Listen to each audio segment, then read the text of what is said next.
Or you want to have Dennis first? How long do we have? Go ahead. No. Let's I'll go after you. Please. Sure. Absolutely.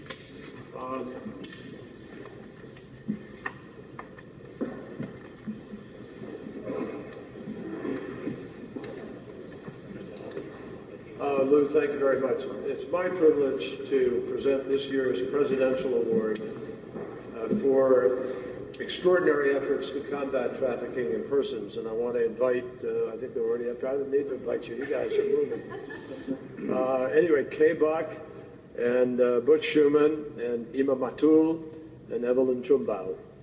And they're all part of the Coalition to Abolish Slavery and Trafficking, or CAST, as it is called.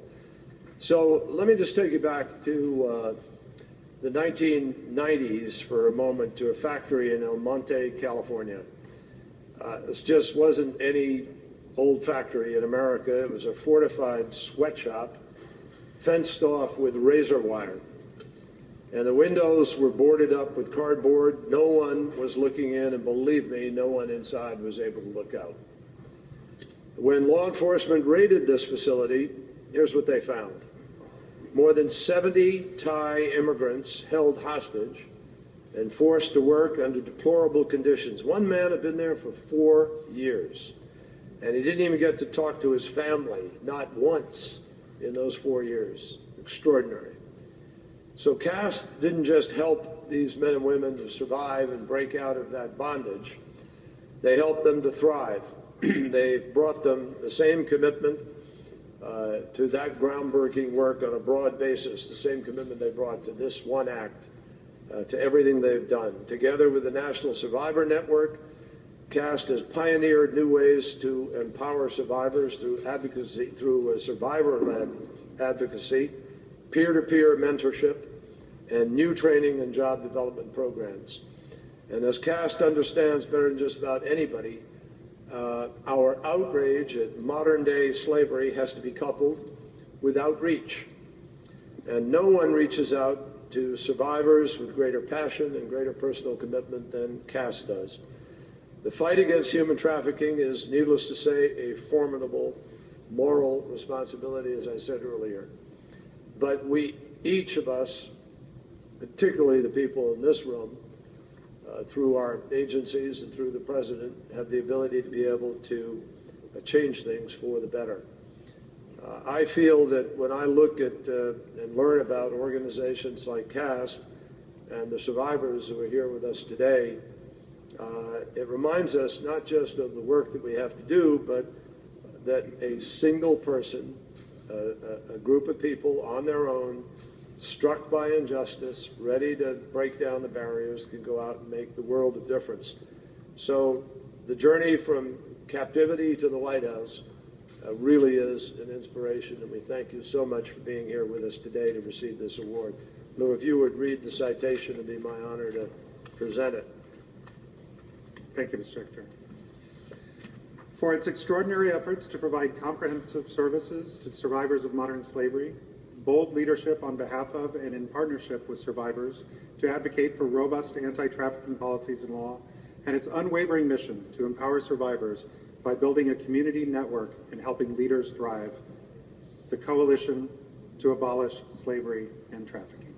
Hear, hear.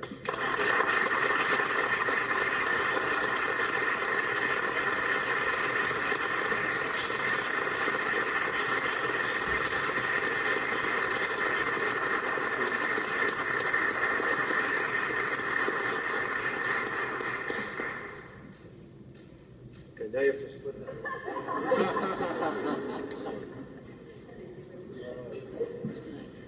So, he needs no introduction, but I'm really delighted that our Chief of Staff has been able to come over and join us for a few minutes. Thank you very much, Mr. Secretary, and let me thank everybody for being here today. Let me add my words of praise and admiration and congratulations to CAST for the amazing work that they've done on behalf of victims of trafficking and the support for survivor advocacy and leadership over the years. I've always looked forward to this meeting now. This is my, I think, fourth in a row. It's I think something that we all aspire to do, to make sure that we're working on behalf of the least of these. And each year with the honorees at the annual meeting of the PITF is a great opportunity for us to see people who are doing that every day on the front lines. And so I want to say congratulations and thanks for the real boost in effort that all of you give to all of us who are doing work here in government as well. Let me just also say thanks to Lou and for his continued and very good work. He is obviously a tireless advocate, but also a very capable manager of this whole of government approach that we need and that I think we are making good progress on. So obviously notwithstanding all this excellent work that each of the agencies represented here, as well as the independent organizations like CAST are doing, this is still an issue that casts a